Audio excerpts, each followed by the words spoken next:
ao anatin'izay vaovao samihafa iza ihany teny Tanjombato teny kosa lehilahy iray no hita faty tao amin'ny toeram-ponenany tetsy Akazotoa no sy mahavelona androany tsy dia fantatra mazava moa no antony nahafatesany ity lehilahy ity efa ho 5 andro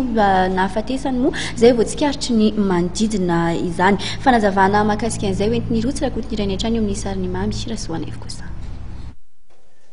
Fofona maimbo nivoaka tamin'ny trano iray teo amin'ny manodidina no nanaitra ireo fokon'olona tetsy amin'ny fokotany Akazotoa nosy mahavelona kominy Tanjombato. Rehefa natao ny fizahana dia lehilahy iray efa maty efa nandritry ny andro maromaro no hita tao amin'ilay trano. Ny farany herinandro lasa teo no hitany manodidina azy farany io lehilahy io ary nilaza ireo mpiara-monina azy fa narary no nahitany ny olona azy farany. Tsy nanaiky ny resaka tamin'ny mpanao gazety anefa ny fianakavian'io lehilahy io. Nilaza kosa anefa tsy andaniny vao meran'ny fandriam-pahalemana teny an-toerana fa misy disadisa teo amin'ilay sy ny fianakaviany ary tsony rarahiny io fianakaviany io nahafaty ilay lehilahy.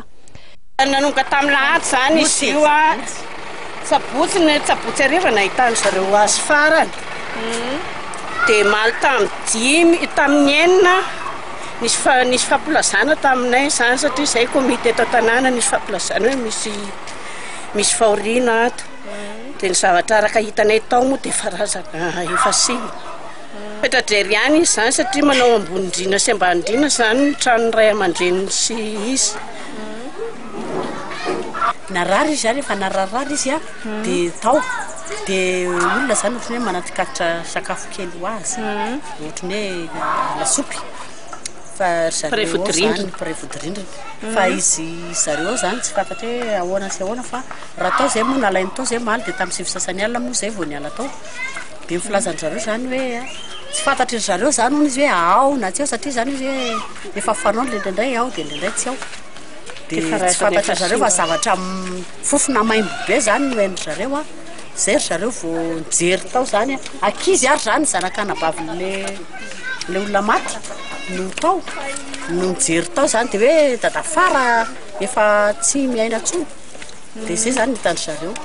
7 taona ny lehilahy raha ny fanazavany manodidina mananjanaka 2 ary ny sarabady nitatitra entana no asany ary raha nambaran'ireo mpiara-monina aminy dia isan'ireo olona tsy afaka tamin'ny fiarahamonina izy ka nahilikilindreo avany. Nisan'ny mahagaga hoy ireo mpiara-monina taminy ihany dia izy tsy nisy natsikaritra nandritry ny 5 andro fa efa nivoaka fofona ny razana voataitra ireo miara-monina aminy.